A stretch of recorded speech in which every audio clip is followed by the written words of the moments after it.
Hello guys, मैं हूं आपकी health and fitness coach just. आज हम बात करेंगे जो इस मौसम में, फ्लू मौसम में सबको खांसी जुकाम बुखार हो रहा है। बच्चे हमारे बीमार हो रहे हैं, उनको खांसी हो रही है, जुकाम हो रहा है, क्योंकि मौसम ऐसा चल रहा है। एक तो गर्मियों से मौसम चेंज होकर सर्दियों में जा रहा है, और दूसरा हम धुएं के कारण मौसम बहुत ख़राब है। तो इस मौसम में हमें जो एलर्जी हो रही है, जो बुखार खांसी जुकाम हो रहा है, तो आज हम उसी पे बात करेंगे। एक तो सबसे पहला है ये गाइज कि आपके अगर बच्चों को खांसी जुकाम बुखार हो रहा है तो सबसे पहले उनको एलोपैथी कोई मेडिसिन आपको नहीं देनी होती। क्योंकि आप एक बार बुखार उतारते हैं, अगर आपके बच्चों को बुखार है और आप उतारने के लिए कोई मेडिसिन जैसे डोलो पैरासीटामोल अगर देते हैं, तो देन आप बच्चों को बुखार दोबारा होता है। आप क्योंकि नेचुरल जो बॉडी है हमारी, वो हमें हील करने के लिए, जैसे अभी इस मौसम में बहुत से वायरस हैं, जैसे डेंगू मच्छर है, मतलब बहुत कुछ है जो हमें बीमार करने की कोशिश कर रहा है, जो बैक्टीरिया है। अगर हमारी बॉडी में बैक्टीरिया एंटर हो जाते हैं तो उसको निकालने के लिए ही बॉडी हमारी हीट में आती है, हमारा टेम्परेचर बढ़ाती है, ताकि जो उस बैक्टीरिया को, वायरस को ख़त्म कर सके।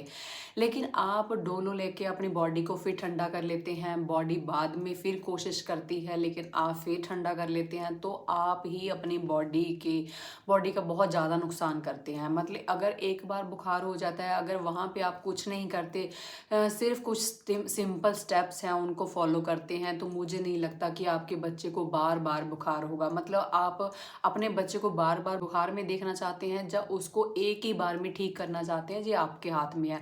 तो सबसे पहले जब अपने बच्चे को बुखार हो जाता है तो आपको क्या करना है। एक तो जब भी आपके बच्चों को बुखार होता है तो कभी भी बच्चा आपके को खाने के लिए नहीं मांगता, वो कभी नहीं कहता कि मुझे कुछ खाना है, लेकिन आप ज़बरदस्ती उसके मुंह में ठूसती हैं कि कहीं हमारा बच्चा वीक ना पड़ जाए, कमज़ोर ना हो जाए, या कुछ उसे हो ना जाए। तो ऐसा कुछ नहीं होता। अगर आपका बच्चा एक दिन खाना नहीं खाएगा तो उसे कुछ नहीं होता, क्योंकि अंदर से हमारी जो इम्यूनिटी है वो हमें ठीक करने में लगी है। हमें भूख नहीं लग रही है, तो अगर जब बच्चों को भूख नहीं लग रही, आप उसे ज़बरदस्ती खाना खिलाएंगे तो वो कोई हेल्प नहीं करेगा, बल्कि उसकी इम्यूनिटी वीक पड़ जाती है। उसकी इम्यूनिटी जब वो उसको ठीक करना चाहती है वो और वीक पड़ जाती है, और जो हमारा बुखार का पीरियड्स है वो लॉन्ग हो जाता है। तो सबसे पहले तो ये आपको यही करना है कि एक दिन आपको बच्चे को कुछ खाने के लिए नहीं देना, जब तक बच्चा अंदर से फील ना करे कि उसको भूख लग रही है, तब आप तब तक आपको आपको कुछ उसका देने की ज़रूरत नहीं है। आप उसको सबसे पहले पहले दिन में जब कोई भी बच्चे को सिम्टम आ जाए, खांसी का, जुकाम का, जब बुखार का कोई सिम्टम आ जाए और बच्चा खाने की डिमांड नहीं कर रहा, तो सबसे पहले आपको 10-12 पत्ते तुलसी के बॉईल करके आपको 1 कप उसको तुलसी का काढ़ा दे सकते हैं। दिन में 2 या 3 बार दे सकते हैं तुलसी का काढ़ा। और ल्यूकवार्म पानी में आप उसको 1-2 पिंच हल्दी डाल के दे सकते हैं। और आप उसको आंवला का रस निकाल के, जैसे 4 चम्मच आंवला का रस 1 गिलास पानी में वो निकाल के दे सकते हैं।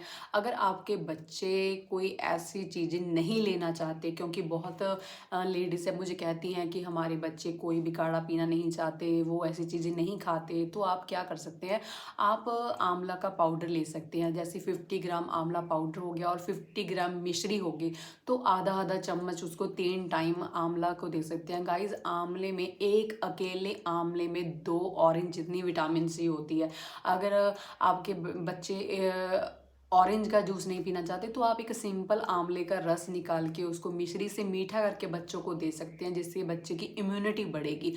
आपको ऐसा लगता है कि एलोपैथी मेडिसिन से आपका बच्चा ठीक हुआ, लेकिन वो आपकी बहुत बड़ी गलतफहमी होती है। जब बच्चे की इम्यूनिटी ही उसको अंदर से ठीक करती है, तब आपका बच्चा ठीक होता है। तो इम्यूनिटी अगर आपकी स्ट्रांग रहेगी तो उतनी ही जल्दी आप उस प्रॉब्लम से बाहर आ जाएंगे। तो इम्यूनिटी को स्ट्रांग कैसे कर सकते हैं, एक तो आपको खाना उस दिन बिल्कुल छोड़ देना है। जिस दिन आपके अंदर कोई फ्लू एंटर होता है तो एक दिन आप रेस्ट दीजिए, खाने को बिल्कुल रेस्ट दीजिए अपनी बॉडी को, कुछ नहीं खाना है। सिर्फ आप तुलसी का पानी ले सकते हैं बॉईल करके, आप हल्दी का पानी ले सकते हैं, आंवला का रस ले सकते हैं। तो इन चीज़ों को आप अपने खाने में दिन में रूटीन में पीने में ऐड कीजिए। दूसरे दिन अगर बच्चे को फिर भी कोई खांसी है, या जुकाम है, या बुखार है, ठीक नहीं है, तो बच्चा, तो आप उसको ऑरेंज जूस पिलाइए, जितना आप उसको पिला सकते हैं, मौसम्मी जूस जितना उसका मन है, जब नारियल पानी भी अगर बच्चा पीना चाहे उसके टेस्ट के अकॉर्डिंग, अगर उसको टेस्ट आ रहा है तो आप उसको नारियल पानी पिला सकते हैं, मौसम्मी का जूस पिला सकते हैं, क्योंकि उसमें विटामिन सी है जो अगेन हमारी इम्यूनिटी को बूस्ट करता है। तो हमें ऐसी ही चीज़ें लेनी है जो हमारी इम्यूनिटी को बूस्ट करे, क्योंकि हमारी इम्यूनिटी ही हमें ठीक करती है। कोई बाहर से आके हमें कभी भी ठीक नहीं करता, बाहर से कोई मेडिसिन हमें ठीक नहीं करती, हमें अपनी इम्यूनिटी पर ही काम करना है। और जो तुलसी का काढ़ा मैंने बताया, तुलसी अगेन हमारी इम्यूनिटी को बहुत बूस्ट करती है, इसलिए तुलसी को पूजा जाता है, इसलिए ही पूजा जाता है क्योंकि वो अकेली ही 100-101 बीमारियों पे काम करती है। तो आप तुलसी का काढ़ा अपने बच्चों को पिला सकती हैं। और दूसरे दिन आप संतरे का जूस और मौसम्मी का जूस दे सकते हैं, पाइनएप्पल का जो खट्टे फलों का जूस दे सकते हैं, और नारियल पानी दे सकते हैं। और तीसरे दिन आप फिर उसको अगेन सैलड, जूसेस और कोई भी आपके घर का खाना, खिचड़ी हो गया, दाल चावल हो गया, जो भी बच्चा डिमांड कर रहा है उसको फ्रेश बना के दीजिए। लेकिन मैंने बहुत से घरों में ये भी देखा है कि अगर बच्चा बीमार हो जाता है तो ब्रेड दिए जाते हैं। मतलब मैंने बहुत बच्चों में ये चीज़ें देखी हैं कि बच्चे को फिर ब्रेड तवे पे गरम करके दे दिए जाते हैं कि लो बेटा चाय के साथ ये ले लो, जा डबल रोटी दी जाती है, जब बिस्किट खिलाए जाते हैं कि आप कुछ बिस्कुट खाओ, जा 1-2 ब्रेड खाओ, उसके बाद आपको मेडिसिन लेनी है, एलोपैथी मेडिसिन। मुझे तो ये समझ में नहीं आता आप लेडीज़ का कि जो आपने अपने घर में फ्रेश रोटी बनाई है कनक के आटे के साथ, जब उसमें चोकर भी डाला है, कनक का आटा है और बिल्कुल फ्रेश है, वो ज़्यादा हेल्दी है या 10 दिन पुराना किसी फैक्ट्री में बना हुआ ब्रेड जिसमें बेकिंग पाउडर डला हुआ है, उसको फुलाने के लिए पता नहीं क्या क्या केमिकल डले हुए हैं, पेस्टिसाइड पड़ा है कि वो ख़राब ना हो, वो ज़्यादा हेल्दी है या आपके अपने घर की रोटी हेल्दी है? पता नहीं आप कैसे लोग सोचते हैं कि हमें बच्चों को हल्का खाना देना है, जब खुद भी आप ऐसे ही करते हैं कि अगर आप बीमार हो जाते हैं तो कहते हैं मैं 2 ब्रेड खा के अभी ये गोली ले लेती हूँ, ये 2 रस खा के ये गोली ले लेती हूँ, या 2 बिस्कुट खा के ये गोली ले लेती हूँ। मतलब वो बिस्कुट, वो ब्रेड, वो डबल रोटी आपके घर की रोटी से क्या ज़्यादा हेल्दी है? मतलब आप अपना दिमाग क्यों नहीं करते? मतलब आप सोचते क्यों नहीं है अपने दिमाग से कि जो आप अपने हाथ से बना रहे हैं, आपको पता है कि आपने खाने में क्या डाला है, वो ज़्यादा हेल्दी है कि जो आपकी आंख के पीछे कहीं पे कोई चीज़ बन रही है और वो ख़राब ना हो, उसमें क्या क्या डल रहा है, कौन कौन से पेस्टिसाइड पड़ रहे हैं। आप अपनी रोटी को खुद बना के देखिए। आज रोटी बना दी और 5 दिन बाद आप उस रोटी को खा के दिखाइए। आप अपने हाथ से अपनी हेल्दी रोटी बनाइए और 5 दिन बाद आप दिखाइए उसको, रोटी को खा के। नहीं खा सकते ना, तो मतलब उस रोटी को अगर मैंने स्टोर करना है तो उसमें मुझे कुछ तो डालना होगा। आपके सामने जो ब्रेड आ रहे हैं, जो डबल रोटी आ रही है, उसमें कुछ तो डाला गया है। इतने दिनों के बाद भी ख़राब नहीं होते, उसमें एक एक्सपायरी डेट पड़ी होती है, तब तक वो ख़राब नहीं होते।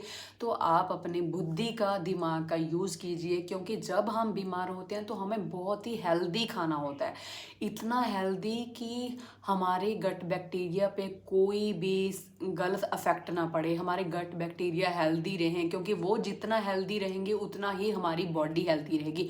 80% हमारे गट बैक्टीरिया हमारे पेट में होते हैं। अगर हमारा पेट हेल्दी है तो हमारी हमारी होल बॉडी हेल्दी रहेगी। तो प्लीज़ ऐसी गलती आज आगे से नहीं करनी। कभी भी बीमार होने पर बच्चों को ब्रेड, बिस्किट, डबल रोटी जैसी चीज़ें नहीं खिलानी। आप घर में उसको खिचड़ी बना के दे सकते हैं, दलिया बना के दे सकते हैं, दाल चावल बना के दे सकते हैं, आप उसमें नमकीन चावल दे सकते हैं, दाल रोटी दे सकते हैं। जो आपके पास 5 हेल्दी ऑप्शन है, आपको जो आपका बच्चा खाना चाहता है। अगर मीठा दलिया खाना चाहता है तो आप शक्कर से मीठा दलिया बना के दे सकते हैं। मतलब जो बच्चा मांग कर रहा है, आप हेल्दी चीज़ ऑप्शन आप अपने घर में बच्चे को बना के दीजिए, तो आपका बच्चा बहुत जल्दी हेल्दी एंड स्वस्थ हो जाएगा। और अगर आपके बच्चे को जुकाम है तो जुकाम में भी आप 10-12 पत्ते तुलसी के बॉईल करके उसमें शहद डाल के बच्चे को दे सकते हैं। या अकेला जो आपके पास ओरिजिनल शहद है तो सिर्फ आप शहद दीजिए। मेरे बच्चे को जब 1-2 छींक आ जाती है तो मैं उसको कुछ नहीं देती, सिर्फ शहद थोड़ा सा गर्म करके मैं उसको शहद देती हूँ, क्योंकि शहद को हम बहुत ज़्यादा गर्म नहीं करना।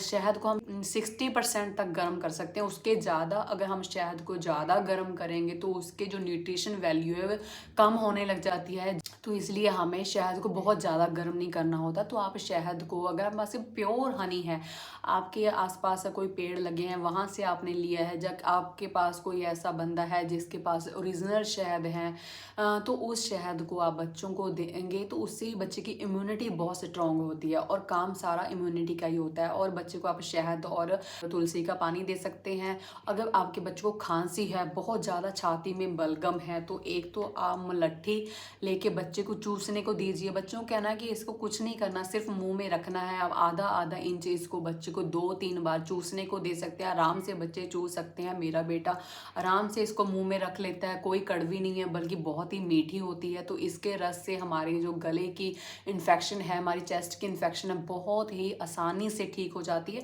अगर फिर भी इसको बच्चे मुंह में नहीं रखते तो आप शहद में 1-2 पिंच डाल के मलट्ठी का पाउडर भी दे सकते हैं। इससे भी उनकी गले की खांसी है जो बिल्कुल ठीक हो जाएगी। और आप बच्चे को चेस्ट पे कोकोनट ऑयल में कपूर डाल के मसाज भी कर सकते हैं, गले पे, चेस्ट पे। इससे आपके बच्चे की जो छाती में इन्फेक्शन हो गई है, जहाँ उसमें कफ जमा है, तो बहुत ही आसानी से वो निकल जाएगी। तो आप रात में या दिन में उसमें छाती पे, बच्चे की छाती पे मसाज कर सकते हैं कोकोनट ऑयल प्लस कपूर की। इसी तरह से आप बच्चे की खांसी को और जुकाम को और बुखार को बड़े ही आसानी वे से अपने घर में ठीक कर सकते हैं। अगर बच्चों की बैक में बहुत ज़्यादा पेन है तो आप सिर्फ सरसों ऑयल को गर्म करके उसकी मसाज कर सकते हैं। 2 महीने पहले जैसे मेरे बच्चे को बुखार हुआ था तो बहुत ज़्यादा उसकी बैक में पेन था, तो सिर्फ मैंने 1 चम्मच ऑयल लेकर उसके बैक में मसाज की, तो उसी से उसकी बैक पेन ठीक हो गई। तो क्योंकि वहाँ पे वात रुक जाती है, और जब वात रुकती है तो बहुत ज़्यादा पेन होता है, क्योंकि मोस्टली जब हमारी बॉडी में पेन होता है तो वात के कारण होता है। और जब भी अभी मौसम में कोई बुखार आ रहा है जैसे डेंगू, तो हमारी बॉडी में वात ही बढ़ जाती है। तो वात को निकालने के लिए सबसे अच्छा तरीका ऑयल है। आप ऑयल को गर्म कीजिए और बच्चे के लेग्स में, बैक पे मसाज कीजिए, तो इससे बच्चे की जो पेन है वो बहुत ही आसानी से चला जाएगा। तो आप इन चीज़ों को फॉलो करेंगे तो आपके बच्चे बहुत ही जल्दी ठीक हो जाएंगे। तो प्लीज़ आगे से मेरी ये रिक्वेस्ट है कि आपके बच्चों को एलोपैथी मेडिसिन जितना हो कम दीजिए, क्योंकि अगर आप एक बार मेडिसिन देते हो तो देन बॉडी फिर ट्राई करती है आपको बच्चे को ठीक करने लिए, फिर बुखार लेकर आती है, फिर आप मेडिसिन देते हैं, तो इसी प्रकार चक्कर चलता रहता है और आपके बच्चों को टाइफाइड हो जाता है। फिर ही बच्चे की प्लेटलेट्स डाउन हो जाती हैं। क्यों? वो आपकी ही मिस्टेक होती है। आपको बच्चे को बुखार आया सिर्फ वायरस को बाहर निकालने के लिए, वायरस को तोड़ने के लिए। हमारी बॉडी जब हीट में आती है तो वायरस को तोड़ने के लिए आती है, लेकिन जब आप मेडिसिन ले लेते हो, बॉडी को ठंडा कर लेते हो, तो देन वो वायरस मल्टीप्लाई होने लग जाते हैं। फिर एक वायरस जाता है, फिर 3 बनते हैं, फिर आगे 3 बनते हैं, फिर आगे आगे आगे, तो इसी तरह से उनकी जो क्वांटिटी है वो बहुत बढ़ जाती है। तो इस तरह से आपके बच्चे सीरियस बीमार हो जाते हैं। फिर आपको हॉस्पिटल में लेके जाना पड़ता है, ग्लूकोज लगवाने पड़ते हैं। इतना ज़्यादा बहुत ही जो छोटा था काम था, घर में आसानी वे से होने वाला था, वहाँ पे आप बहुत अपने पैसे खर्च कर देते हो और अपने बच्चे की सेहत का नुकसान करते हो। क्योंकि एक बार जब बच्चा बीमार होता है तो आगे 2-3 साल के लिए उसके इम्यूनिटी वीक पड़ जाती है। तो हमें अपने बच्चों की इम्यूनिटी को वीक नहीं करना, बल्कि इम्यूनिटी को स्ट्रॉन्ग करने वाली चीज़ें देनी है।